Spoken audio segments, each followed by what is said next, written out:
Hey, welcome to Crossroads. In today's episode, we'll be talking about the Chinese Communist Party's efforts to interfere in Taiwan's elections. I am reporting live from Taiwan, and the Taiwanese elections for their president and for their legislature is going to be held tomorrow. This is, of course, locally in Taiwan, a small island nation just south of China. And this election could very likely determine something that could impact most of the world. One of the reasons why the Taiwanese elections is international news right now. It's something, of course, very big for the U.S. I'll be explaining it, folks. That said, a few different things are happening. The CCP leaders are plotting to interfere in Taiwan's elections. They had a secret meeting which got leaked. I'll be explaining that. And the Chinese Communist Party is trying to use political warfare and soft power to try to sway the elections again happening tomorrow. Now look, the future of Taiwan is currently being decided, and the Chinese Communist Party is pulling out all stops to try to sway the country in its favor. Taiwan is holding its 2024 elections, again for the president of the country and for its legislature. And the elections right now are fairly split between a pro-Taiwan-independence party and another party which is more in line with appeasing the Chinese Communist Party. And as this takes place, the CCP has been holding top-level meetings on how to alter the outcome of the elections. Reuters had this. It said that senior Chinese leaders, and this is something that's been said by several outlets right now, senior Chinese leaders in, of course, mainland China, held a meeting in early December to coordinate government efforts to sway upcoming elections in Taiwan, and they cite intelligence gathered on the island, part of a campaign Taiwan officials are seeing as voting interference. It notes that Taiwan officials have warned that Beijing, the Chinese Communist Party, is trying to nudge voters in Taiwan towards candidates who seek closer ties in the January 13th presidential and legislative election, which is happening as China ramps up military and political pressure to try to force the democratically governed island to accept its sovereignty. What do they mean by this? Basically, again, you have two main parties and a third party in Taiwan. Let me briefly explain these. The incumbent party, the one currently, holding office in Taiwan, and the one that is against the Chinese Communist Party most openly, and is also saying that Taiwan is a country. That is the DPP, the Democratic Progressive Party. And the DPP is, of course, at least last we saw, leading in the polls. We do not know the latest polls because Taiwan has actually very secure elections, in my opinion. I'd love to talk to you more about this. Taiwan has actually pretty secure elections. And they have one rule where there could be no polling within 10 days of the election being held. And so we don't know the current polling. Last numbers from about 10 days ago showed the DPP with about a 3 to 10 point lead over the KMT, that's the Kuomintang. The Kuomintang was, of course, the party that fought the civil war against the Chinese Communist Party, fled to the island of Formosa, now known as Taiwan, and founded the Taiwanese nation, also known as the Republic of Taiwan.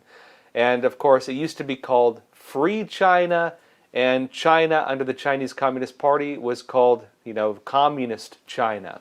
Some of the history of this is very complicated. Basically, they've had disagreements over the years over who actually controls China as a whole.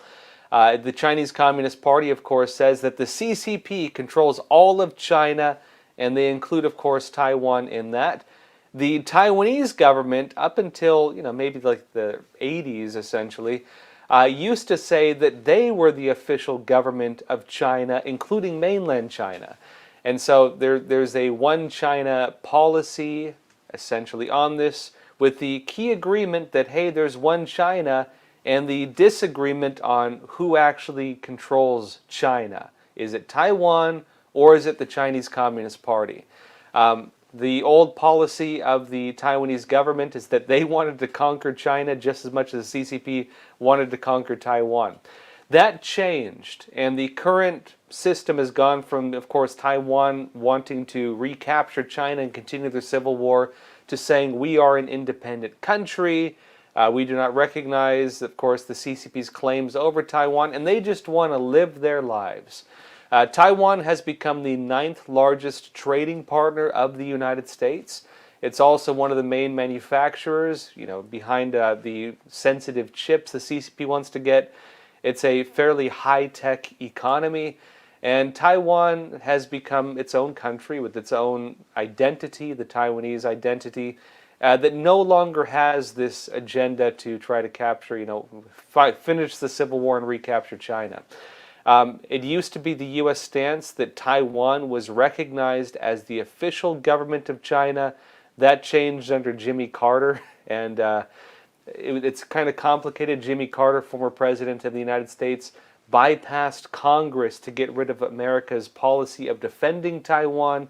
Long story short, the U.S. now has a very gray zone policy where we do support, of course, Taiwan's right to be, right to be independent, essentially, although they don't use those words. But if the CCP were to ever invade Taiwan, it would initiate a process where the U.S. could reevaluate its diplomacy with mainland China to the CCP and say whether or not we're going to defend the island nation. The United States has remained committed to defending Taiwan against CCP takeover. The United States has 3 times done so. Of course, the Taiwan Strait crisis. And of course, that's the general understanding now, as the CCP is again threatening Taiwan and stating clearly that if the DPP, the Democratic Progressive Party, wins, which has a policy of independence from China, the CCP is saying that's a red line, and they're saying they're going to wage war to conquer the island. The KMT, the Kuomintang, they say that they're not going to sell out the island. The issue with that is that the CCP says they're going to conquer it one way or the other, militarily or non-militarily. And they say that is peaceful reunification. Think Hong Kong. Now, back to Reuters, it's saying that this top-level meeting Chinese Communist Party leaders had recently. Well, I should briefly mention there is also a third party right now, the TPP. They're kind of a wild card, but we'll get into that.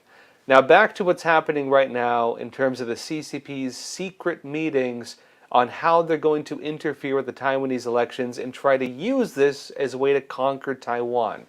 Again, they had a big meeting specifically on how to prop up political candidates who they believe will initiate a process that will allow them to retake Taiwan or take Taiwan. Taiwan technically was never part of China under the CCP. During various parts of Chinese history, going back 5,000 years, of course, times where it did, it was under China. Technically, Japan had it leading up to World War II. After World War II, it's a bit shaky, of course. And of course, Taiwan fought a civil war against the CCP and formed its own nation. It's a very complicated mess. Back to Reuters. It notes that the meeting held by CCP leaders on how to interfere with the Taiwanese elections currently happening focused on ensuring the effectiveness and coordination of various work on the Taiwan elections, according to an internal Taiwanese memo summing up its intelligence on the Chinese meeting. It says the meeting, again held by top CCP leaders, concluded that different agencies of the CCP should consolidate their work on Taiwan, with the publicity department and a psychological warfare unit under the People's Liberation Army, the Chinese military, called Base 311, running influence campaigns to sway public opinion via news outlets and social media, the memo said. Briefly on this, one of the main fighting force of the Chinese Communist Party's military is not technically on tanks and bombs and guns and, troops, running across the beaches and so on like that. The main fighting force of the Chinese Communist Party's military is in unconventional warfare, unrestricted warfare. One of the policies officially adopted into their military doctrine is called the 3 warfares. And the 3 warfares, which is, again, adopted by the PLA, the People's Liberation Army, the military of the Chinese Communist Party. It represents media warfare, psychological warfare, also called public opinion warfare, and legal warfare. And what does that mean? Media warfare is the control of all outlets of information, including social media, including news outlets, including YouTube channels and everything else. And the CCP, as part of its strategy against Taiwan, is very much using that. There were reports of the CCP, it's unclear exactly how much control they have over TikTok, but on TikTok there's tons and tons and tons of CCP information operations trying to sway Taiwanese voter opinions. TikTok is very popular in Taiwan. When it comes to, of course, media and social media, the CCP is also trying to feed stories, and it's even creating many, many, many news channels on YouTube, which is actually banned in China, but the CCP uses it almost like a military operation. And they're also buying off influence with influencers, like your YouTubers, your journalists, any kind of influencer you have. They even tried blackmailing a boy band in Taiwan, one of the big stories on this. And of course, when it comes to psychological warfare is a tactic of altering the way a person interprets reality. You're not necessarily altering the facts, you're altering the perception of the facts, although they also have disinformation where they just fake things and so on. And legal warfare is, of course, the manipulation of international legal systems. This is a war-fighting operation of the Chinese military. Back to Reuters, it says that given, of course, these planning meetings the CCP has been holding on how it's going to manipulate Taiwan's elections, it says that China's Taiwan Affairs Office, this is under the CCP, and the United Front Work Department, one of the overt spy operations of the Chinese Communist Party, were tasked with reaching out outreach programs that included exchange activities with Taiwan politicians and discounted air tickets for Taiwanese living in China to fly home to vote. And remember, the CCP, of course, tries to blackmail politicians, blackmail journalists, blackmail business leaders, and everything else in order to make them serve the interests of the CCP while maintaining the facade of representing the country they're in. It's a deeply corrupt system. And notes as well, the memo said that China, the Chinese Communist Party, would continue to, quote, play up the narrative of a choice between peace and war, which posits that if the ruling DPP, Democratic Progressive Party, stays in power, a war with China is likely, meaning the CCP is using military threats as well in order to make it appear to the Taiwanese people, you're going to die on the battlefield or you're going to be bombarded with Chinese missiles unless you vote for the KMT. That is the message the CCP is sending. Now, CNN noted as well that Beijing has ramped up its push to interfere in next month. This is recently, of course, because remember, the meeting of the CCP was in December. Next month's Taiwan presidential election, held tomorrow, by the way, with a top Chinese leader urging officials to be more effective and discreet in their work at a recent high-level meeting, according to a senior Taiwanese security official. It notes that Wang Huning, the fourth-ranking leader in China's ruling Communist Party and the top official in charge of Taiwan affairs, convened the meeting last week, again in December, to coordinate efforts by different departments to influence the self-governing island's presidential election, Taiwan, on January 13th, tomorrow.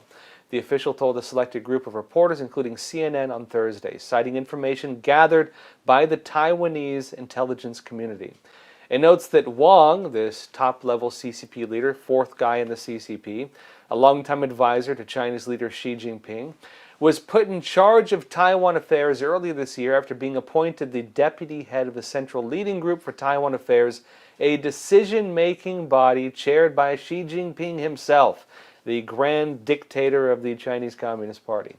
It notes that according to the Taiwanese official who revealed this information and requested anonymity due to the sensitivity of the matter, that Wang told officials attending the meeting that the Chinese Communist Party must step up its effectiveness in influencing Taiwan's public opinion while reducing the likelihood that external parties could find evidence of such interference. In other words, The planning meeting held in China to interfere with the Taiwanese elections was not only on how they were going to carry out these operations, which included spy departments, the military, diplomatic systems, and so on, but also had a component of how they would conceal these operations and make it look like the CCP was not behind it. And here we are now. Now, the CCP has been, well, the CCP has not been good at concealing this. In fact, let's put it this way. There have been articles after articles after articles of how the CCP is interfering with the Taiwanese elections because it is so out in the open. Now, this is taking into account that this is only what we can see. Maybe there's a ton of stuff we can't see. Again, but the stuff we're seeing is pretty dang significant. Business Insider said that Xi Jinping, straight up told Biden that China is going to take over Taiwan, reports say, and saying as well that it could end in war. It notes that Xi Jinping, bluntly asserted the Chinese right to rule Taiwan and said it would prefer to take it peacefully, not by force, according to NBC. And it notes the Chinese leader, Xi, reportedly denied U.S. intelligence claims that China intended to be ready to seize Taiwan by 2027, saying the timing had not yet been decided. In other words, they may do it at any time. Now, look, one of the key narratives the Chinese Communist Party is pushing is this idea that saying Taiwan is an independent country, if you say Taiwan is an independent country, they now say that that is an act of war. The mere statement, Taiwan is an independent country, is an act of war for the CCP. The Chinese Communist Party has declared ownership over all of Taiwan and is saying it will conquer Taiwan, whether it's through peaceful means or through, a straight, just all-out war. And they're saying anything otherwise is itself an act of hostility. The CCP's stance is kind of like a rapist declaring its victim is married to it, and that if its victim refused to be raped, then it's an act of divorce. That's essentially what it's doing. The CCP is forcing itself on Taiwan and saying that if Taiwan resists, then Taiwan is guilty because they're resisting the act. Now look, this is basically what the CCP is doing, although it sounds kind of crude. Taiwan is by every means an independent country. It is one of the top economies in the world. It's the 9th largest trading partner to the United States. The Chinese Communist Party says it owns Taiwan, and that Taiwan is, if they claim otherwise, then it's an act of separatism and would cause the CCP to wage war on the country. Let me show you this directly. Here's Xi Jinping himself stating as much a couple weeks ago. Reuters said that President Xi Jinping, and he's not president, he's not an elected official, he is a communist dictator. But CCP leader, called by Reuters President Xi Jinping, vowed on Tuesday to resolutely prevent anyone from splitting Taiwan from China in any way. News brief, Taiwan is already split from China and they're holding their elections, but don't tell the CCP that too loudly apparently. And this is according, of course, to Xinhua News, one of the state-run media in China. And it notes, this is according to Xi, it says the motherland, China, must be reunited and inevitably will be reunited. What is the meaning of that? Reuniting means that they will conquer any country that they claim ownership over. Now, it notes as well that China must deepen integration between the two sides, promote the peaceful development of relations across the Taiwan Strait, and, quote, resolutely prevent anyone from splitting Taiwan from China in any way. And that's according to Xi Jinping himself. Now, look, it notes that China says the Taiwan election is an internal Chinese affair. In China, they don't actually have presidential elections, not real ones anyway. In China, they don't have democracy. They're a communist country. Taiwan does have elections. At most, what you're going to get in China, if you're like in Hong Kong or something like that, is this illusion. You can vote, but you can only vote for these few individuals that we have pre-selected for you. You can vote, but only for the people we say you can vote for. You know, that's democracy under the Chinese Communist Party, but not true democracy or what Taiwan represents. And of course, here we are now. The CCP's agenda on the Taiwanese elections have been pretty widely exposed. The Hill notes that Xi Jinping and the Chinese Communist Party are so afraid of the Chinese people, they refuse to allow them to express themselves through elections, preferring instead to intervene in Western elections and try to influence the results most favorable to the interests of the Chinese Communist Party. It notes that on Taiwan they oppose Vice President William Lai, the candidate of the DPP. And of course, the DPP has a stance that they are an independent country. The CCP is saying that because the leading political candidate is saying Taiwan is a country, that is an act of separatism, and that because of that they're pushing up the alternate option, the KMT, and maybe even the TPP, the third party. Now, one of the Chinese Communist Party's key tactics has been influence campaigns, and I'll be showing you evidence of this, but let's jump over to Epoch TV first, and of course we'll talk about how this relates to the US. Before we jump over exclusively to Epoch TV, I was also recently in South Korea and did a special feature on the CCP's hidden hand. That special feature is free for everybody to watch. That was my, again, investigative feature from South Korea. I'm working on some more stuff, by the way. That is available right now for everybody on Epoch TV. You do not need to be a subscriber to watch the special feature on the CCP's hidden hand. Let me show you the trailer of that, then we'll jump over. The Chinese Communist Party uses bribery, blackmail, economic threats, and outright subversion to quietly seize control of other nations. While the CCP threatens to invade Taiwan using military force, well, the communist regime is already invading other nations, only it's not being done with troops and bombs. Instead, it's being done with non-military tactics. And South Korea has been an active target of the Chinese Communist Party in this lesser-known form of war.